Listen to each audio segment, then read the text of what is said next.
حضور اکرم نبی پاک صلی اللہ علیہ وآلہ وسلم کا آخری حج مبارک۔ بسم اللہ الرحمن الرحیم۔ السلام علیکم۔ یقیناً تمام تعریفیں اللہ کے لیے ہیں، ہم اس کی تعریف بیان کرتے ہیں، اسی سے مدد کے طلبگار ہیں۔ میں گواہی دیتا ہوں کہ اللہ کے سوا کوئی معبود برحق نہیں۔ ناظرین، جناب سرور کائنات، فخر موجودات، خاتم النبیین حضرت محمد صلی اللہ علیہ وآلہ وسلم کا ہر ایک ارشاد، ہر جملہ اور ہر لفظ اہمیت کا حامل ہے، اور ان میں ہمارے لیے ہدایت اور رہنمائی کے بہت سے پہلو ہیں۔ لیکن جناب نبی کریم صلی اللہ علیہ وآلہ وسلم کے ہزاروں ارشادات عالیہ میں چند ارشادات کو بہت زیادہ اہمیت حاصل ہے۔ ان میں حجۃ الوداع کا خطبہ بھی شامل ہے۔ جناب رسول اللہ صلی اللہ علیہ وآلہ وسلم نے جو آخری حج کیا اسے دو حوالوں سے حجۃ الوداع کہتے ہیں۔ ایک اس حوالے سے کہ آپ صلی اللہ علیہ وآلہ وسلم نے آخری حج وہی کیا، اور اس حوالے سے بھی کہ نبی کریم صلی اللہ علیہ وآلہ وسلم نے خود اس خطبہ میں ارشاد فرمایا کہ اے لوگو، باخدا مجھے معلوم نہیں کہ آج کے بعد میں اس جگہ تم سے مل سکوں گا یا نہیں۔ یعنی حضور پاک صلی اللہ علیہ وآلہ وسلم کے ذہن مبارک میں یہ بات تھی کہ میں اپنے صحابہ رضی اللہ تعالیٰ عنہم سے آخری اجتماعی ملاقات کر رہا ہوں۔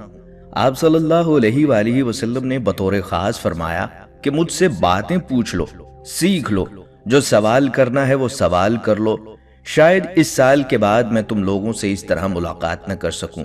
گویا حضور صلی اللہ علیہ وآلہ وسلم خود بھی الوداع کہہ رہے تھے۔ اس مناسبت سے اس حج کو حجۃ الوداع کہتے ہیں۔ نبی کریم صلی اللہ علیہ وآلہ وسلم نے ہجرت کے بعد ایک ہی حج کیا، اور وہ حج یہی تھا جب حضور صلی اللہ علیہ وآلہ وسلم کا ہجرت سے پہلے مکہ مکرمہ میں قیام تھا۔ 53 سال کی عمر تک آپ صلی اللہ علیہ وآلہ وسلم حج کرتے رہے۔ آپ صلی اللہ علیہ وآلہ وسلم نے کتنے حج ادا کیے ان کی تعداد کا ذکر نہیں۔ محدثین یہ فرماتے ہیں کہ جب سے حضور اکرم صلی اللہ علیہ وآلہ وسلم نے ہوش سنبھالا اور مکہ میں رہے تو ظاہر ہے ہر سال حج میں شریک ہوتے رہے ہوں گے۔ روایات میں یہ ذکر آتا ہے کہ حج کے موقع پر جو اجتماع ہوتا تھا، مینا میں، عرفات میں، لوگ دنیا کے مختلف حصوں سے حج کے لیے آتے تھے، تو نبی کریم صلی اللہ علیہ وآلہ وسلم اس اجتماع سے فائدہ اٹھاتے تھے۔ آپ صلی اللہ علیہ وآلہ وسلم مختلف خیموں میں جاتے تھے، لوگوں سے ملتے تھے اور دعوت دیتے تھے۔ چنانچہ انصار مدینہ کے دونوں گروہوں، اوس اور خزرج کے ساتھ رسول اللہ صلی اللہ علیہ وآلہ وسلم کا جو رابطہ ہوا وہ حج ہی کے موقع پر ہوا۔ ان دونوں قبائل کے لوگ حج کے لیے آئے ہوئے تھے۔ پیارے حضور صلی اللہ علیہ وآلہ وسلم مختلف خیموں میں جا کر دعوت دے رہے تھے، تو انہوں نے آپ صلی اللہ علیہ وآلہ وسلم کی بات توجہ سے سنی اور قبولیت کا اظہار کیا۔ رمضان المبارک 8 ہجری میں مکہ فتح ہوا۔ 9 ہجری میں مسلمانوں نے اجتماعی طور پر حضرت ابوبکر صدیق رضی اللہ تعالیٰ عنہ کی عمارت میں پہلا حج ادا کیا۔ حضور صلی اللہ علیہ وآلہ وسلم اس حج میں خود تشریف نہیں لے گئے، بلکہ حضرت ابوبکر صدیق رضی اللہ تعالیٰ عنہ کو مدینہ سے امیر حج بنا کر بھیجا، اور ان کے ذریعے حج کے موقع پر کچھ اعلانات کروائے۔ اس کے بعد حضرت علی رضی اللہ تعالیٰ عنہ کو بھیجا، کچھ اعلانات ان کے ذریعے کروائے، اور آئندہ سال اپنے حج کی تیاری کی۔ بحوالہ بخاری شریف۔ اس تیاری میں 2-3 باتیں اہم تھیں۔ پہلی یہ کہ مختلف عرب قبائل کے ساتھ جو معاہدات تھے ان میں سے کچھ کو باقی رکھنے کا فیصلہ کرنا تھا اور کچھ کو ختم کرنے کا، اور دوسری بات یہ تھی کہ آئندہ سال اپنے حج سے پہلے حضور اکرم صلی اللہ علیہ وآلہ وسلم مکہ کے ماحول میں کچھ صفائی چاہتے تھے۔ مثلاً پہلے ہر قسم کے لوگ حج کے لیے آ جاتے تھے۔ آپ صلی اللہ علیہ وآلہ وسلم نے اعلان کروا دیا کہ آج کے بعد کوئی غیر مسلم یہاں نہیں آئے گا، بیت اللہ صرف مسلمانوں کے لیے مخصوص ہے۔ یہ بیت اللہ ابراہیمی ہے اور ابراہیم علیہ السلام کی ملت کے لیے مخصوص ہے۔ اسی طرح پہلے بہت سے لوگ حج کے لیے آتے تو ننگے طواف کرتے، مرد بھی اور عورتیں بھی۔ عورتوں نے معمولی سا لنگوٹی طرز کا کوئی کپڑا پہن رکھا ہوتا تھا، اور کہتے تھے کہ یہ نیچر ہے کہ ہم دنیا میں بھی ننگے آئے تھے، اس لیے ہم اللہ کے دربار میں بھی ننگے ہی پیش ہوں گے۔ بعض روایات میں ذکر ہے کہ مرد تو تلبیح پڑھتے تھے، لیکن عورتیں کچھ اشعار پڑھتی تھیں کہ ہم اللہ کے دربار میں اس کیفیت یعنی ننگی حالت میں پیش ہیں۔ ہمارا سارا سطر یا اس کا کچھ حصہ دکھائی دے گا، لیکن ہم اپنے آپ کو کسی پر حلال نہیں کرتی کہ وہ ہماری طرف دیکھے۔ عورتیں اس طرح کے اشعار پڑھتی ہوئی طواف کرتی تھیں۔ نبی کریم صلی اللہ علیہ وآلہ وسلم نے یہ اعلان بھی کروا دیا کہ آج کے بعد کوئی شخص ننگا طواف نہیں کرے گا۔ عورتیں تو مکمل لباس میں ہوں گی اور باحیا و باوقار طریقہ سے آ کر طواف کریں گی، اور مرد بھی اپنا جسم مکمل طور پر ڈھانپیں گے، لیکن 2 چادروں سے۔ یہ 2 اعلان حضور صلی اللہ علیہ وآلہ وسلم نے اگلے سال کے لیے کروا دیے کہ اگلے سال کوئی غیر مسلم حج کے لیے نہیں آئے گا اور کوئی ننگا طواف نہیں کرے گا۔ اس کے علاوہ اور بھی متفرق اعلان کروائے گئے کہ آج کے بعد حج میں فلاں عمل ہوگا اور فلاں عمل نہیں ہوگا۔ پھر اس اہتمام کے ساتھ نبی صلی اللہ علیہ وآلہ وسلم نے پورا سال مختلف قبائل میں پیغامات بھیجے کہ آئندہ سال رسول اللہ صلی اللہ علیہ وآلہ وسلم حج کے لیے تشریف لا رہے ہیں، اس لیے جو مسلمان بھی اس موقع پر پہنچ سکتا ہے پہنچے۔ چنانچہ پورا سال یہ اعلانات ہوتے رہے، لوگوں تک یہ پیغام پہنچتا رہا کہ جس مسلمان نے حضور صلی اللہ علیہ وآلہ وسلم کی رفاقت حاصل کرنی ہے، جس نے آپ صلی اللہ علیہ وآلہ وسلم سے کوئی بات پوچھنی ہے، تو وہ حج پر پہنچے۔ اس طرح 10 ہجری حج کے لیے پورے اہتمام کے ساتھ جزیرۃ العرب کے مختلف علاقوں سے لوگ آئے۔ ایک روایت کے مطابق 1,40,000 صحابہ کرام رضی اللہ تعالی عنہم اجمعین حجۃ الوداع کے موقع پر جمع ہوئے۔ یہ جناب نبی کریم صلی اللہ علیہ وآلہ وسلم کی حیات مبارکہ میں صحابہ کرام کا سب سے بڑا اجتماع تھا۔ حضور صلی اللہ علیہ وآلہ وسلم کی حیات مبارکہ میں صحابہ کرام کا اس سے بڑا اجتماع نہیں ہوا۔ صحابہ کرام رضی اللہ تعالی عنہم مختلف علاقوں سے آئے اور انہوں نے نبی کریم صلی اللہ علیہ وآلہ وسلم کے ساتھ حج کیا۔ جب سورہ نصر نازل ہوئی تو نبی کریم صلی اللہ علیہ وآلہ وسلم نے قدرت کا یہ اشارہ سمجھ لیا کہ اب رحلت کا وقت قریب آ گیا ہے۔ چنانچہ 10 ہجری میں یہ ارادہ فرما لیا کہ آخری حج کر لیا جائے۔ بڑا اہتمام کیا گیا، کوشش یہ کی گئی کہ کوئی عقیدت مند محروم نہ رہ جائے۔ آس پاس کے قبائل میں ارادہ پاک کے اطلاع دی گئی۔ حضرت علی رضی اللہ تعالیٰ عنہ اس وقت یمن میں تھے، ان کو حج میں شرکت کی دعوت بھجوائی گئی۔ تمام ازواج مطہرات کو ساتھ چلنے کی خوشخبری سنائی گئی۔ حضرت فاطمہ رضی اللہ تعالیٰ عنہ کو تیاری کا حکم ملا۔ 24 ذی القعدہ جمعہ کا دن تھا۔ مسجد نبوی میں جمعہ میں 25 کی روانگی کا اعلان ہوا۔ 25 ذی القعدہ آپ صلی اللہ علیہ وآلہ وسلم نے غسل فرمایا، لباس تبدیل کیے اور مسجد نبوی میں ظہر کی نماز کے لیے تشریف لائے۔ نماز سے قبل آپ صلی اللہ علیہ وآلہ وسلم نے خطبہ دیا جس میں مسائل حج بیان کیے گئے۔ پھر نماز ادا فرمائی اور حمد و شکر کے ترانوں کے ساتھ مدینہ منورہ سے روانہ ہوئے۔ ملا علی قادری فرماتے ہیں کہ 1,24,000 سے زائد صحابہ کرام آپ صلی اللہ علیہ وآلہ وسلم کے ہم رکاب تھے۔ جہاں تک نظر جاتی تھی ہر طرف انسانوں کا سیلاب نظر آتا تھا۔ مدینے سے 9 کلومیٹر کے فاصلے پر مقام ذوالحلیفہ ہے۔ یہاں آپ صلی اللہ علیہ وآلہ وسلم پہنچے تو عصر کا وقت ہو چکا تھا، اس لیے سب سے پہلے آپ صلی اللہ علیہ وآلہ وسلم نے 2 رکعت نماز عصر ادا کی اور رات بھر یہیں قیام فرمایا۔ سبھی ازواج مطہرات شریک سفر تھیں۔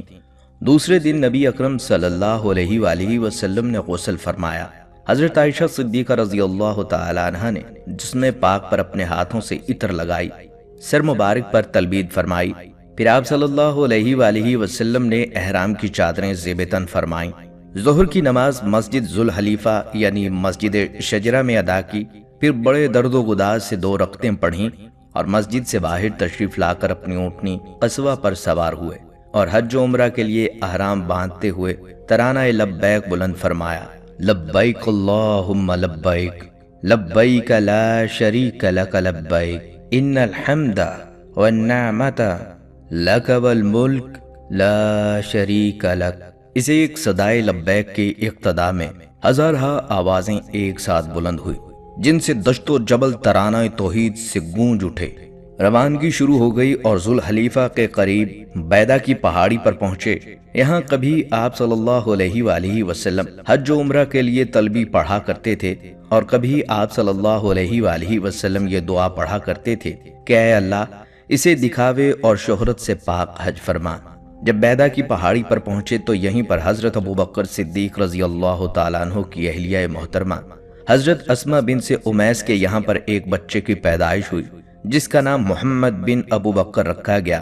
پیدائش کے وقت حضرت جبرائیل علیہ السلام تشریف لائے اور پیغام پہنچایا کہ آپ صلی اللہ علیہ وآلہ وسلم صحابہ کو آواز بلند کرنے کا حکم دیں۔ یہاں حضور صلی اللہ علیہ وآلہ وسلم نے زور سے لبیک کہا۔ صحابہ اکرام رضی اللہ تعالیٰ عنہم نے بھی آپ صلی اللہ علیہ وآلہ وسلم کی آواز سے آواز ملائی، جس سے آسمان کا خلا حمد خدا سے لبریز ہو گیا۔ جب مدینے سے 28 میل دور مقام پر پہنچے تو آپ صلی اللہ علیہ وآلہ وسلم نے یہاں پر پیر کے اوپری حصہ پر حجامہ کروایا، پھر آگے بڑھے اور وادی روحہ پہنچے جو مدینے سے 74 کلومیٹر دور ہے۔ یہاں پر آپ صلی اللہ علیہ وآلہ وسلم سواری سے اترے اور نماز ادا فرمائی۔ پھر ارشاد فرمایا کہ اس مقام پر 70 نبیوں نے نماز پڑھی ہے۔ پھر قافلہ آگے کے لیے روانہ ہو گیا اور عصائیہ پہنچا۔ یہاں دیکھا کہ ایک ہرن شکار کی ہوئی ہے۔ چونکہ محرم یعنی جس شخص نے احرام باندھا ہو اس کے لیے شکار جائز نہیں ہے، اس لیے ایک شخص کو اس جگہ مقرر کر دیا تاکہ کوئی محرم اسے استعمال نہ کر سکے، اور قافلہ آگے بڑھتا گیا یہاں تک کہ لہی جمل آ گیا۔ یہاں آپ صلی اللہ علیہ وآلہ وسلم تھوڑی دیر کے لیے ٹھہرے اور اپنے سر پر پچھنا لگوایا۔ بعد ازاں قافلہ آگے کے لیے روانہ ہوا۔ چلتے چلتے وادی ارج پہنچے۔ یہاں دیکھا تو معلوم ہوا کہ سامان جس غلام کے سپرد تھا وہ ابھی تک نہیں پہنچا، لہٰذا اس کا انتظار فرمانے لگے۔ کھانا تناول کے بعد حضرت سعد اور حضرت ابو قیس رضی اللہ تعالیٰ عنہما خدمت نبی صلی اللہ علیہ وآلہ وسلم میں حاضر ہوئے اور عرض کیا، یا رسول اللہ صلی اللہ علیہ وآلہ وسلم، یہ سامان کی اونٹنی ہے، اسے قبول فرما لیں۔ حضور صلی اللہ علیہ وآلہ وسلم نے فرمایا کہ اللہ تمہیں برکت دے، ہماری اونٹنی اللہ کے فضل سے مل گئی ہے۔ یہاں سے آگے کے لیے روانہ ہوئے اور مقام ابوا پہنچے جو مدینے سے 228 کلومیٹر پر واقع ہے۔ آج کل اس کا نام مستور ہے۔ یہ وہی جگہ ہے جہاں آپ صلی اللہ علیہ وآلہ وسلم کی والدہ محترمہ مدفون ہیں۔ جب آپ صلی اللہ علیہ وآلہ وسلم یہاں پہنچے تو حضرت صاحب ابن جسامہ رضی اللہ تعالیٰ عنہ نے ہمار حبشی آپ صلی اللہ علیہ وآلہ وسلم کو ہدیہ پیش کیا، جسے آپ صلی اللہ علیہ وآلہ وسلم نے قبول کرنے سے منع کر دیا کیونکہ محرم کے لیے شکار کا گوشت جائز نہیں۔ چلتے چلتے مکہ سے 25 کلومیٹر دور واقع وادی اسفان پہنچے۔ یہاں پر آپ صلی اللہ علیہ وآلہ وسلم نے قیام فرمایا۔ اسی مقام پر نبی اکرم صلی اللہ علیہ وآلہ وسلم نے حضرت ابو بکر صدیق رضی اللہ تعالیٰ عنہ سے سوال کیا کہ یہ کون سی وادی ہے؟ تو حضرت ابو بکر صدیق رضی اللہ تعالیٰ عنہ نے جواب دیا کہ یہ وادی اسفان ہے۔ پھر نبی اکرم صلی اللہ علیہ وآلہ وسلم نے فرمایا کہ اسی مقام سے حضرت ہود اور حضرت صالح علیہ السلام حج کے لیے تلبیہ پڑھتے ہوئے تشریف لے گئے تھے۔ یہاں آپ صلی اللہ علیہ وآلہ وسلم آرام فرما رہے تھے کہ حضرت سراقہ بن جاشم رضی اللہ تعالیٰ عنہ نے آپ صلی اللہ علیہ وآلہ وسلم سے دریافت کیا کہ یا رسول اللہ صلی اللہ علیہ وآلہ وسلم، ہمیں حج کا طریقہ اس طرح سکھا دیجئے کہ جیسے ہم آج ہی پیدا ہوئے ہیں، یعنی اس طرح سکھائیں کہ گویا ہمیں اس سے پہلے کچھ معلوم ہی نہیں۔ چنانچہ سرکار دو عالم صلی اللہ علیہ وآلہ وسلم نے انہیں حج کا مکمل طریقہ سکھایا۔ پھر وہاں سے آگے بڑھے اور صرف پہنچے۔ یہاں ایک شرعی مسئلہ یہ پیش آیا کہ اما حضرت عائشہ صدیقہ رضی اللہ تعالیٰ عنہ کو عورتوں والا معاملہ پیش آ گیا تو وہ کافی رونے لگیں کہ میرا سفر تو بیکار ہی ہو گیا اور حج کا وقت قریب ہے اور میں ناپاک ہوں۔ یہ سن کر حضور صلی اللہ علیہ وآلہ وسلم نے انہیں تسلی دی اور بتایا یہ تو سبھی عورتوں کو پیش آتا ہے۔ پھر حضور اکرم صلی اللہ علیہ وآلہ وسلم نے صحابہ اکرام سے خطاب کرتے ہوئے کہا جن کے پاس ہدا نہیں ہے وہ مکہ مکرمہ میں داخلے کے بعد عمرہ کریں گے اور عمرہ کے بعد احرام کھول دیں گے۔ قافلہ آگے بڑھتا رہا یہاں تک کہ مکہ کے بالکل قریب ذو طوا پہنچ گئے۔ شام ہو گئی تھی اس لیے رات یہیں قیام فرمایا۔ یہ ہفتے کی شام اور اتوار کی رات اور تاریخ 4 ذی الحجہ تھی۔ جب صبح ہوئی تو مکہ معظمہ کی عمارتیں نظر آنے لگیں۔ آپ صلی اللہ علیہ وآلہ وسلم نے سب سے پہلے غسل فرمایا اور مکہ میں داخلے کی تیاری کرنے لگے اور وادی ازرق کا راستہ اختیار کیا۔ جب وادی ازرق پہنچے تو ایک لمحہ کے لیے حضور صلی اللہ علیہ وآلہ وسلم یہاں رک گئے اور ارشاد فرمایا کہ اس وقت میرے سامنے وہ منظر ہے جب حضرت موسیٰ علیہ السلام حج کے لیے آئے تھے اور اس مقام سے گزرے تو انہوں نے اپنی انگلیاں کانوں میں ڈالیں اور زور زور سے ترانہ حج پڑھنے لگے۔ جوں جوں آپ صلی اللہ علیہ وآلہ وسلم مکہ سے قریب ہوتے جا رہے تھے، توں ہاشمی خاندان کے افراد حضور اکرم صلی اللہ علیہ وآلہ وسلم کو استقبال کے لیے بے تابانہ بے خود ہوئے جا رہے تھے، اور معصوم بچے سراپا شوق بنے ہوئے اپنے گھروں سے دوڑتے نکل رہے تھے۔ چنانچہ جب ان کی نگاہیں سرور کائنات صلی اللہ علیہ وآلہ وسلم پر پڑیں تو بچے آپ صلی اللہ علیہ وآلہ وسلم کی سواری کے ارد گرد اکٹھے ہو گئے۔ ادھر سرکار دو جہاں صلی اللہ علیہ وآلہ وسلم کی شفقت کا یہ عالم تھا کہ ان کے معصوم چہروں کو دیکھ کر خوش ہوئے، محبت سے جھک گئے، اور کسی کو اپنی سواری کے آگے بٹھایا اور کسی کو پیچھے بٹھایا، اور آگے بڑھے تو کعبۃ اللہ کی عمارت نظر آنے لگی، جس پر آپ صلی اللہ علیہ وآلہ وسلم کی زبان سے یہ ارشاد عالی مقام صادر ہوا کہ اے اللہ، خانہ کعبہ کو اور زیادہ شرف اور امتیاز عطا فرما۔ آپ باب بنی شیبہ سے مسجد حرام میں داخل ہوئے، سب سے پہلے حجر اسود کو بوسہ دیا، بعد میں طواف فرمایا۔ جب طواف مکمل ہو گیا تو مقام ابراہیم پر آئے اور دوگانہ ادا فرمایا۔ نماز سے فراغت کے بعد پھر حجر اسود کو بوسہ دیا، پھر زمزم کے پاس آئے، کچھ نوش فرمایا اور کچھ اپنے سر پر ڈالا، اور باب الصفا سے نکل کر صفا کے قریب پہنچے۔ صفا اور مروہ دونوں اللہ کی نشانیاں ہیں۔ پھر ارشاد فرمایا کہ جس کے ذکر سے اللہ نے شروعات کی ہیں، میں بھی اسی سے شروع کرتا ہوں۔ چنانچہ پہلے صفا پہاڑی پر تشریف لے گئے۔ پہاڑی پر اتنا اوپر چڑھے کہ کعبۃ اللہ نظر آنے لگا۔ یہاں تھوڑی دیر تکبیر و تحمید میں مشغول رہے۔ اس کے بعد صفا و مروہ کے درمیان سعی کی 7 چکریں پوری فرمائیں۔ جب مروہ پر سعی پوری ہوئی تو آپ صلی اللہ علیہ وآلہ وسلم نے حج کی تعلیم دیتے ہوئے ارشاد فرمایا کہ جن کے پاس ہدا نہیں ہے وہ اپنا احرام کھول دیں، اور جن کے پاس ہدا ہے وہ بدستور حالت احرام میں ہی رہیں۔ پھر آپ صلی اللہ علیہ وآلہ وسلم نے حلق یعنی سر منڈوانے والے کے لیے 3 مرتبہ اور قصر کرنے والوں کے لیے 1 مرتبہ مغفرت کی دعا فرمائی۔ یہاں سے پھر آپ صلی اللہ علیہ وآلہ وسلم اپنی قیام گاہ پر تشریف لائے اور یہاں پر 4 دن قیام فرمایا۔ نبی اکرم صلی اللہ علیہ وآلہ وسلم نے حضرت علی رضی اللہ تعالیٰ عنہ کو یمن بھیجا تھا۔ جب ان کو نبی اکرم صلی اللہ علیہ وآلہ وسلم کے ارادہ حج کی اطلاع ملی تو آپ براہ راست یمن سے مکہ کے لیے روانہ ہو گئے۔ مکہ پہنچ کر سب سے پہلے اپنی بیوی حضرت فاطمہ رضی اللہ تعالیٰ عنہ کے پاس گئے۔ انہوں نے دیکھا کہ حضرت فاطمہ رضی اللہ تعالیٰ عنہ حالت احرام میں نہیں ہیں تو وہ بہت غصہ ہوئے، جس پر حضرت فاطمہ رضی اللہ تعالیٰ عنہ نے فرمایا کہ انہوں نے ایسا اس لیے کیا کہ نبی کریم صلی اللہ علیہ وآلہ وسلم نے ایسا کرنے کا حکم دیا۔ پھر حضرت علی رضی اللہ تعالیٰ عنہ نبی اکرم صلی اللہ علیہ وآلہ وسلم سے ملاقات کے لیے تشریف لے گئے۔ اس وقت نبی صلی اللہ علیہ وآلہ وسلم ابطح میں تھے۔ ملاقات کے بعد ان سے پوچھا کہ اے علی، کس چیز کا احرام باندھے ہو؟ تو انہوں نے جواب دیا کہ جس چیز کا احرام نبی اکرم صلی اللہ علیہ وآلہ وسلم نے باندھا ہے۔ تو آپ صلی اللہ علیہ وآلہ وسلم نے حکم دیا کہ پھر حالت احرام میں ہی رہو، کیونکہ حضرت علی رضی اللہ تعالیٰ عنہ یمن سے قربانی کے جانور لے کر آئے تھے۔ اسی مقام پر صحابہ اکرام رضی اللہ تعالیٰ عنہ کی حضور اکرم صلی اللہ علیہ وآلہ وسلم پر وارفتگی اور جان نثاری کا وہ عظیم النظیر واقعہ پیش آیا جو تاریخ میں کبھی ایسا نہیں ہوا تھا کہ آپ صلی اللہ علیہ وآلہ وسلم نے وضو فرمایا تو صحابہ اکرام کی وارفتگی کا یہ عالم تھا کہ آپ صلی اللہ علیہ وآلہ وسلم کے وضو کے پانی کو زمین پر نہیں گرنے دیا، اس سے پہلے ہی ہاتھوں میں اٹھا لیا اور برکت حاصل کرنے کے لیے اپنے چہروں پر ملنے لگے۔ ناظرین، 7ویں دن ذی الحجہ کو آپ صلی اللہ علیہ وآلہ وسلم بطحا سے مکہ تشریف لائے اور ایک درد انگیز خطبہ ارشاد فرمایا کہ یا معاشر المسلمین، قیامت کی نشانیوں میں سے ایک یہ ہے کہ لوگ نماز کو ہی مار ڈالیں گے۔ اسی طرح آپ صلی اللہ علیہ وآلہ وسلم نے قیامت کی مزید نشانیوں کے بارے میں بتایا۔ 8 ذی الحجہ جمعرات کو چاشت کے وقت ابطح سے آپ نے حج کے لیے احرام باندھا اور مینا تشریف لے گئے۔ سبھی صحابہ کرام بھی ساتھ تھے۔ یہ دن اور رات یہیں گزاری۔ اسی دن مینا کے میدان میں ایک سانپ نکلا جسے صحابہ کرام نے مارنا چاہا، لیکن وہ بل میں گھس گیا۔ 9 ذی الحجہ بروز جمعہ بعد نماز فجر عرفات تشریف لائے اور مقام نمرہ پر اپنے خیمے میں زوال تک آرام فرمایا۔ بعد زوال اپنی اونٹنی پر سوار ہوئے اور بطن عزہ میں آئے اور ایک طویل خطبہ دیا۔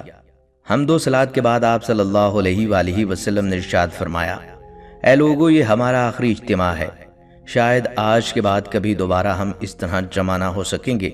یہ درد انگیز جملہ سننا تھا کہ صحابہ کرام کی آنکھیں بے اختیار رونے لگیں، کیونکہ اس جملے نے اس اجتماع کا مقصد واضح کر دیا تھا۔ فرمایا، خبردار رہو، میں حوض کوثر پر تمہارا منتظر رہوں گا اور تمہارے ذریعے دیگر امتوں پر فخر کروں گا، اس لیے بد عملی کر کے میرا چہرہ سیاہ مت کرنا، مجھے رسوا مت کرنا۔ اور سب سے آخر میں فرمایا، اس پر مجمع سے پرجوش صدائیں بلند ہوئیں کہ اس وقت آپ صلی اللہ علیہ وآلہ وسلم نے اپنی انگشت شہادت آسمان کی طرف اٹھائی اور ارشاد فرمایا، اللہم اشہد، اے اللہ خلق خدا کی گواہی سن لے، اے اللہ مخلوق خدا کا اعتراف سن لے، اے اللہ گواہ ہو جا۔ خطبہ سے فارغ ہوئے تو حضرت جبرائیل علیہ السلام تکمیل دین اور اتمام نعمت کا پیغام لے کر آئے، اور یہ آیت اتری، آج میں نے تمہارے لیے دین کو کامل کر دیا اور اپنی نعمتوں کو تمام کر دیا ہے۔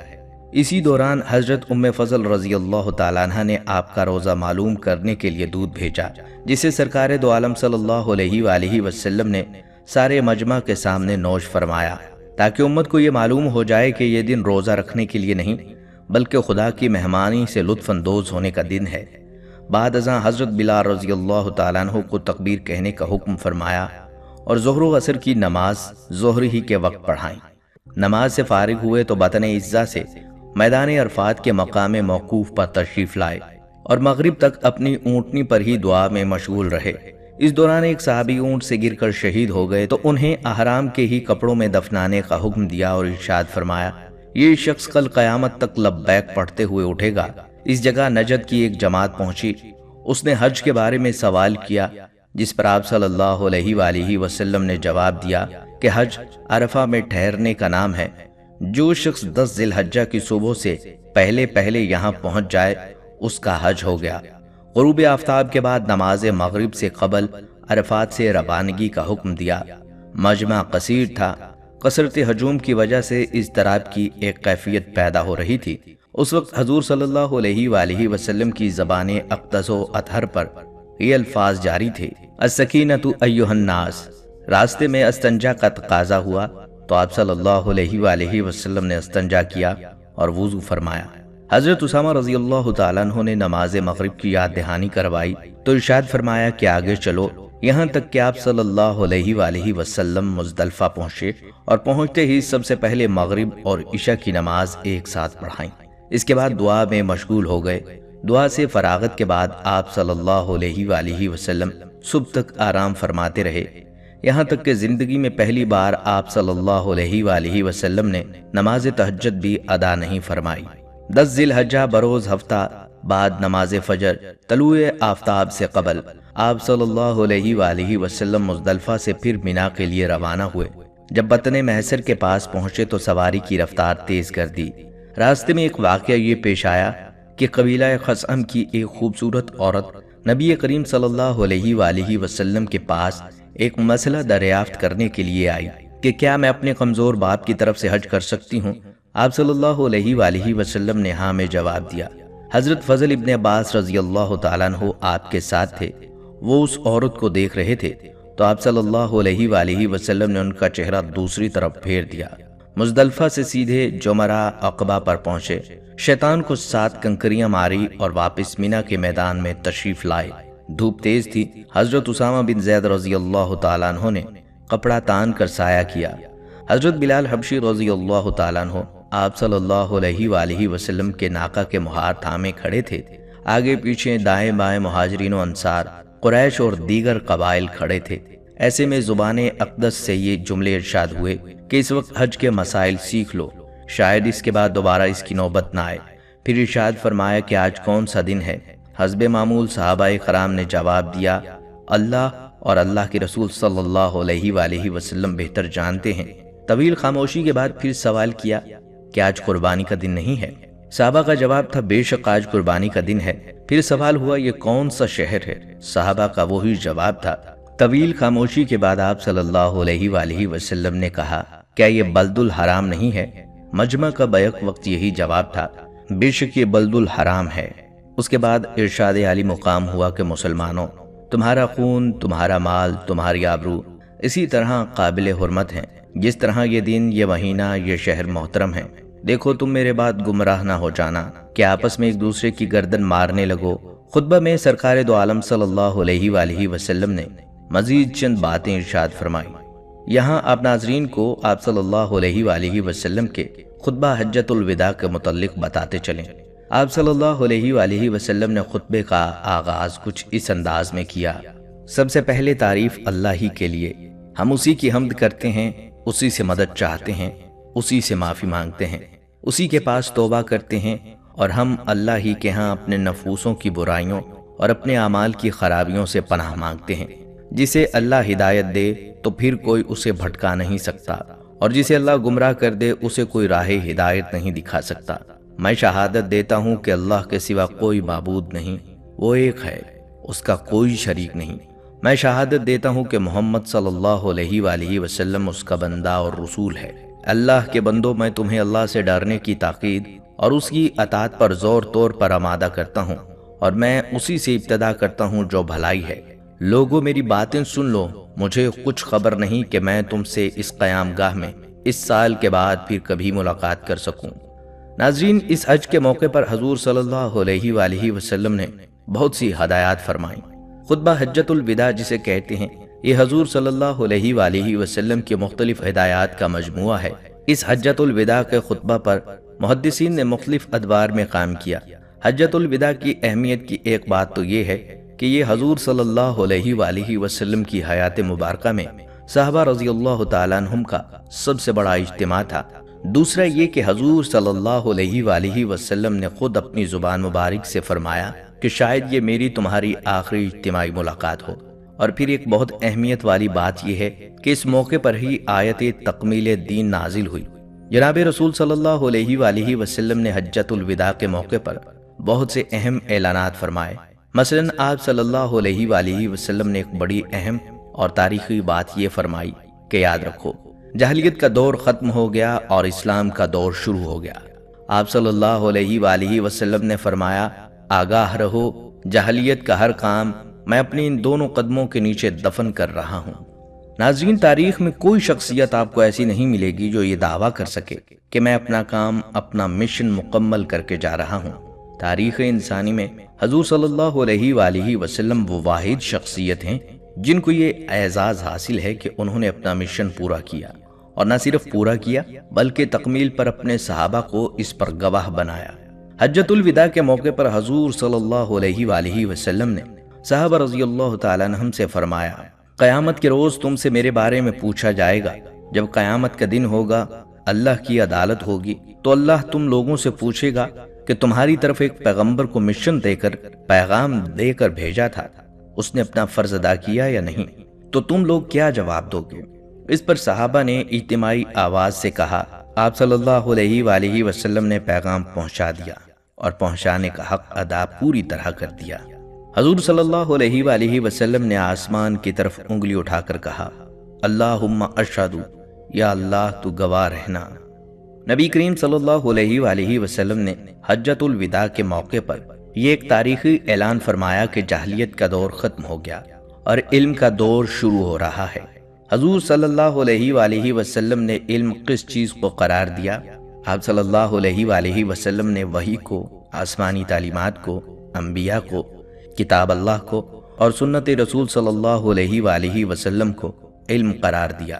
آج بھی دنیا میں اسی بات کا جھگڑا ہے۔ ناظرین، جاہلیت کے دور میں عرب معاشرہ نسل، زبان اور رنگ کے تفاخر کا معاشرہ تھا۔ قریشی غیر قریشیوں کو برابر نہیں سمجھتے تھے، عرب غیر عربوں کو برابر نہیں سمجھتے تھے۔ یہ سلسلہ آج بھی ہے، بے شک اس پر جتنی چاہے لیپا پوتی کی جائے، لیکن رنگ اور نسل کی بنیاد پر تفاخر اور برتری کا یہ جذبہ آج دنیا میں صاف نظر آتا ہے، علاقائی سطح پر بھی اور عالمی سطح پر بھی۔ یہ بات اس زمانے میں عروج پر تھی۔ آپ اس بات سے اندازہ کیجئے کہ نبی کریم صلی اللہ علیہ وآلہ وسلم نے مکہ فتح کرنے کے بعد جب کعبہ کا کنٹرول سنبھالا، چابیاں منگوائیں اور کعبہ کو بتوں سے پاک کیا، تو حضور صلی اللہ علیہ وآلہ وسلم نے حضرت بلال رضی اللہ تعالیٰ عنہ سے کہا کہ بیت اللہ کی چھت پر کھڑے ہو کر اذان دو۔ یہ اعلان ایک طوفان تھا اس معاشرہ میں کہ کیا ایسا بھی ہو سکتا ہے؟ بلال رضی اللہ تعالیٰ عنہ ایک تو آزاد کردہ غلام ہیں، پھر کالے رنگ کے ہیں، عربی بھی نہیں ہیں بلکہ حبشی ہیں، کیا یہ بیت اللہ کی چھت پر کھڑا ہو کر اذان دے گا؟ وہاں طوفان مچ گیا، لیکن اعلان چونکہ نبی اکرم صلی اللہ علیہ وآلہ وسلم نے کیا تھا تو کس کی مجال تھی کہ کچھ کہے؟ لیکن ایک قریشی سردار نے یہ منظر دیکھ کر جو جملہ کہا اسے تاریخ والے یوں نقل کرتے ہیں: اے میرے باپ، تو بڑا خوش قسمت ہے کہ یہ منظر دیکھنے کے لیے آج زندہ نہیں ہے۔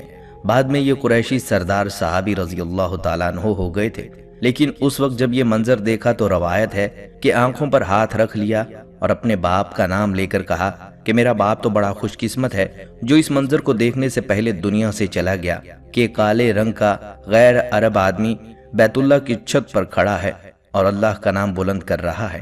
عام رواج یہ تھا کہ قریش اور غیر قریش کا خون برابر نہیں سمجھا جاتا تھا۔ روایات میں آتا ہے قریشی اگر کسی غیر قریشی کو قتل کر دیتا تو جواب میں قریشی قتل نہیں ہوتا تھا، جبکہ غیر قریشی کو اگر کسی قریشی کو قتل کرنا ہوتا تو بدلے میں 2 آدمی قتل ہوتے۔ اور پھر عرب اور غیر عرب کا بھی فرق تھا کہ عربوں کو اپنی زبان پر بڑا فخر تھا۔ نبی کریم صلی اللہ علیہ وآلہ وسلم نے فتح مکہ پر اس رسم کو توڑ کر سب کو برابر کھڑا کر دیا، اور پھر حجۃ الوداع کے موقع پر اس کی تاکید فرمائی: اے لوگو، بے شک تمہارا رب بھی ایک ہے، تمہارا باپ بھی ایک، آگاہ رہو۔ کسی عربی کو کسی اجمی پر، کسی اجمی کو کسی عربی پر، اور کسی سیاہ فام کو کسی سفید فام پر کوئی فضیلت حاصل نہیں۔ فضیلت کا معیار صرف تقوی ہے۔ تم میں سے اللہ کے نزدیک زیادہ عزت کا مستحق وہ ہے جو زیادہ حدود کا پابند ہے۔ یعنی حضور صلی اللہ علیہ وآلہ وسلم نے فرمایا کہ میں آج تمام قسم کے نسلی و لسانی تفرقات کا خاتمہ کرنے کا اعلان کر رہا ہوں۔ تم میں سے کسی عربی کو اجمی پر فضیلت نہیں اور کسی سرخ کو کالے پر فضیلت نہیں۔ آپ صلی اللہ علیہ وآلہ وسلم نے صرف یہ اعلان نہیں فرمایا بلکہ ایک ایسی سوسائٹی قائم کی کہ واقعتاً لوگوں نے دیکھا کہ سارے امتیازات ختم ہو گئے تھے۔ نبی اکرم صلی اللہ علیہ وآلہ وسلم نے جاہلیت کے جتنے امتیازات تھے وہ ختم کیے، اور حجۃ الوداع کے موقع پر خاص اس کا اعلان فرمایا۔ اور یہ قرآن کریم میں بھی ہے کہ اے لوگو، بے شک ہم نے تمہیں ایک مرد اور عورت سے پیدا کیا اور تمہیں قبائل اور برادریوں میں تقسیم کیا تاکہ تم ایک دوسرے کو پہچان سکو۔ بے شک تم میں زیادہ عزت والا وہ ہے جو زیادہ تقوی والا ہے۔ اسلام عزت کی بنیاد رنگ، نسل، علاقے اور زبان کو قرار نہیں دیتا۔ زمانہ جاہلیت سے حج کے حوالے سے ایک طریقہ چلا آ رہا تھا کہ قریشی عرفات میں نہیں جاتے تھے۔ حج کی ترتیب تو یہ تھی کہ مینا میں چند دن رہتے ہیں، اس دوران 9 ذی الحج کو عرفات جاتے ہیں، شام کو مزدلفہ جاتے ہیں اور نماز مغرب اور عشاء اکٹھی پڑھتے ہیں، پھر رات کو مزدلفہ میں ہی رہتے ہیں اور صبح کو فجر پڑھ کر وہاں سے نکلتے ہیں۔ چنانچہ سب لوگ عرفات جاتے تھے، لیکن قریشی نہیں جاتے تھے۔ کہا کرتے تھے کہ ہم خاص ہیں، مطلب یہ تھا کہ ہم بہادر لوگ ہیں اور ممتاز لوگ ہیں۔ چونکہ قریش کا وہاں پر کنٹرول تھا اور واقعتاً وہ بہت بڑا قبیلہ سمجھا جاتا تھا اور عرب میں ان کو بڑا احترام حاصل تھا، اس لیے قریشیوں نے اپنے کچھ امتیازات رکھے ہوئے تھے۔ ان میں سے ایک یہ تھا کہ وہ حرم کی حدود سے باہر نہیں جاتے تھے۔ مینا اور مزدلفہ کا ایک کونا حرم میں ہے، جبکہ باقی عرفات جو ہے وہ حرم سے باہر ہے۔ قریشی حرم کی حدود سے باہر نہیں جاتے تھے کہ ہم اس سے مستثنیٰ ہیں، اور یہ کہ حدود حرم سے باہر جانا عام لوگوں کے لیے ہے، ہمارے لیے نہیں ہے۔ جناب نبی کریم صلی اللہ علیہ وآلہ وسلم نے یہ رسم توڑ دی۔ اگر حج میں بھی یہ امتیازات ختم نہیں ہوں گے اور VIP سسٹم باقی رہے تو پھر یہ کب ختم ہوگا؟ حج ہی وہ موقع تھا جس پر اللہ تعالیٰ سب کو 2 چادریں پہنا دیتا ہے۔ یہی تو مقام ہے مساوات کا کہ اس موقع پر صحیح معنوں میں مساوات کا منظر نظر آتا ہے۔ کوئی غریب ہے، کوئی امیر ہے، کوئی اجمی ہے، کوئی گورا ہے، کوئی کالا ہے، کوئی حاکم ہے، کوئی فقیر ہے، کوئی عربی ہے، کوئی اجمی ہے، لیکن سب 2 چادروں میں۔ چنانچہ رسول اللہ صلی اللہ علیہ وآلہ وسلم نے فرمایا کہ میں وقوف عرفات کے لیے جاؤں گا، پھر آپ تشریف لے گئے۔ ناظرین، پھر جناب نبی صلی اللہ علیہ وآلہ وسلم نے جہاں جاہلیت کے دور کے خاتمے کا اعلان فرمایا کہ جاہلیت کی رسمیں میں نے ختم کر دی ہیں، ایک عمومی اعلان تھا کہ جاہلیت کی ساری قدریں آج میرے پاؤں کے نیچے ہیں، لیکن 2 کا آپ صلی اللہ علیہ وآلہ وسلم نے بطور خاص ذکر فرمایا: آگاہ رہو، جاہلیت کے زمانے کا ہر خون معاف کیا جاتا ہے اور زمانہ جاہلیت کے خونوں میں پہلا خون جس کو معاف کیا جاتا ہے وہ حارث بن عبد المطلب کا خون ہے۔ راوی بتاتے ہیں کہ حارث کو دودھ پلانے کے لیے بنو لئیس کے ہاں بھیجا گیا تھا، جہاں اسے بنو ہیزل نے قتل کر دیا۔ ناظرین کرام، ایک جاہلی قدر جس کا آپ صلی اللہ علیہ وآلہ وسلم نے بطور خاص ذکر کیا وہ سود ہے۔ فرمایا آگاہ رہو، زمانہ جاہلیت کا ہر سود قلعدم قرار دیا جاتا ہے۔ تم صرف اپنے اصل مال کے حقدار رہو، نہ تم ظلم کرو نہ تم پر ظلم کیا جائے گا۔ ہاں، عباس بن عبد المطلب کا لوگوں کے ذمے جو سودی قرض ہے وہ سارے کا سارا معاف کیا جاتا ہے۔ آپ صلی اللہ علیہ وآلہ وسلم نے فرمایا کہ جاہلیت میں تم سود کا لین دین کرتے تھے، میں اس کے خاتمے کا اعلان کر رہا ہوں۔ جس کے ذمے کسی کی کوئی رقم ہے اس کو اصل رقم ملے گی، سود نہیں ملے گا۔ قرآن نے بھی اس کی حرمت کا اعلان کرتے ہوئے فرما دیا کہ اے ایمان والو، اللہ سے ڈرو اور جو کچھ باقی سود رہ گیا ہے اسے چھوڑ دو اگر تم ایمان والے ہو۔ نبی کریم صلی اللہ علیہ وآلہ وسلم نے یہ حجۃ الوداع کے خطبہ میں صاف اعلان فرمایا کہ جاہلیت کے تمام سود ختم، آج کے بعد جو بھی اس معاملہ میں ہے صرف اصل رقم کا حقدار ہے، سود کی رقم ختم۔ یہاں یہ بھی فرمایا کہ میں اپنے گھر سے آغاز کر رہا ہوں۔ حضرت عباس رضی اللہ تعالیٰ عنہ سود کا کاروبار کرتے تھے کہ سود پر لوگوں کو رقمیں دیتے تھے، بہت سے لوگوں کے ذمے ان کی رقمیں تھیں۔ فرمایا میں عباس رضی اللہ تعالیٰ عنہ کی سود کی ساری رقمیں ختم کرنے کا اعلان کرتا ہوں۔ میرے چچا عباس رضی اللہ تعالیٰ عنہ جو مکہ میں سود کا کاروبار کرتے تھے، ان کی رقمیں جن کے ذمے ہیں ان کے ذمے سود نہیں ہوگا، صرف اصل رقم واپس کرنا ہوگی۔ حجۃ الوداع کے موقع کا ایک بہت بڑا اعلان ہے کہ ایک دوسرے کی جان کی، مال کی، عزت کی اور ایک دوسرے کے چمڑے کی حفاظت کرو، کسی کو قتل نہیں کرو، کسی کا مال نہ ہضم کرو، نہ کسی کی عزت خراب کرو، کسی پر ہاتھ نہ اٹھاؤ۔ فرمایا یہ تمہارے آپس کے حقوق ہیں۔ آپ صلی اللہ علیہ وآلہ وسلم نے مزید فرمایا لوگو تمہاری اس سرزمین میں شیطان اپنے پوجے جانے سے مایوس ہو گیا، لیکن دیگر چھوٹے گناہوں میں اپنی اطاعت کیے جانے پر خوش ہے، اس لیے اپنا دین اس سے محفوظ رکھو۔ لوگوں اپنی بیویوں کے متعلق اللہ سے ڈرتے رہو، خدا کے نام کی ذمہ داری سے تم نے ان کو بیوی بنایا اور خدا کے کلام سے تم نے ان کا جسم اپنے لیے حلال بنایا۔ تمہارا حق عورتوں پر اتنا ہے کہ وہ تمہارے بستر پر کسی غیر کو نہ آنے دیں، لیکن اگر وہ ایسا کریں تو ان کو ایسی مار مارو جو نمودار نہ ہو۔ اور عورتوں کا حق تم پر یہ ہے کہ تم ان کو اچھی طرح کھلاؤ، اچھی طرح پہناؤ۔ تمہارے غلام تمہارے ہیں، جو خود کھاؤ ان کو کھلاؤ اور جو خود پہنو ان کو پہناؤ۔ خدا نے وراثت میں ہر حقدار کو اس کا حق دیا ہے۔ اب کسی وارث کے لیے وصیت جائز نہیں، لڑکا اس کا وارث جس کے بستر پر پیدا ہو، زنا کار کے لیے پتھر اور ان کے حساب خدا کے ذمے ہیں۔ عورت کو اپنے شوہر کے مال میں سے اس کی اجازت کے بغیر لینا جائز نہیں۔ قرض ادا کیا جائے، عاریت واپس کی جائے، عطیہ لوٹا دیا جائے۔ ضامن تاوان کا ذمہ دار ہے، مجرم اپنے جرم کا آپ ذمہ دار ہے۔ باپ کے جرم کا بیٹا ذمہ دار نہیں اور بیٹے کے جرم کا باپ ذمہ دار نہیں۔ اگر کٹی ہوئی ناک کا کوئی حبشی بھی تمہارا امیر ہو اور وہ تم کو خدا کی کتاب کے مطابق لے چلے تو اس کی اطاعت اور فرما برداری کرو۔ لوگو، نہ تو میرے بعد کوئی نبی ہے اور نہ کوئی جدید امت پیدا ہونے والی ہے۔ خوب سن لو کہ اپنے پروردگار کی عبادت کرو اور پنجگانہ نماز ادا کرو، سال بھر میں ایک مہینہ رمضان کے روزے رکھو، خانہ خدا کا حج بجا لاؤ۔ میں تم میں ایک چیز چھوڑتا ہوں، اگر تم اس کو مضبوطی سے پکڑ لو گے تو تم گمراہ نہ ہوگے۔ وہ چیز کیا ہے؟ کتاب اللہ اور سنت رسول صلی اللہ علیہ وآلہ وسلم۔ اس جامع خطبے کے بعد آپ صلی اللہ علیہ وآلہ وسلم نے مجمع سے خطاب کرتے ہوئے فرمایا لوگوں، قیامت کے دن خدا میری نسبت پوچھے گا تو کیا جواب دو گے؟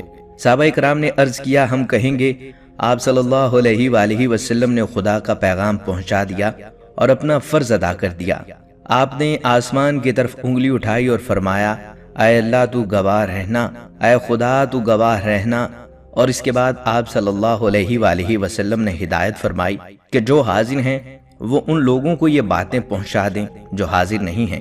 خطبہ کی تکمیل کے بعد کئی صحابہ نے الگ الگ مسائل دریافت کیے، آپ صلی اللہ علیہ وآلہ وسلم نے سب کے جواب دیے۔ خطبہ سے فراغت کے بعد قربانی کی جگہ پر تشریف لائے اور 100 اونٹوں کی قربانی فرمائی، جس میں اپنی عمر کے مطابق 63 اونٹوں کو خود ذبح فرمایا۔ بقیہ 37 اونٹوں کو حضرت علی رضی اللہ تعالیٰ عنہ نے قربان کیا۔ قربانی کے بعد اعلان کیا گیا کہ جس کا جتنا دل کرتا ہے گوشت لے جائے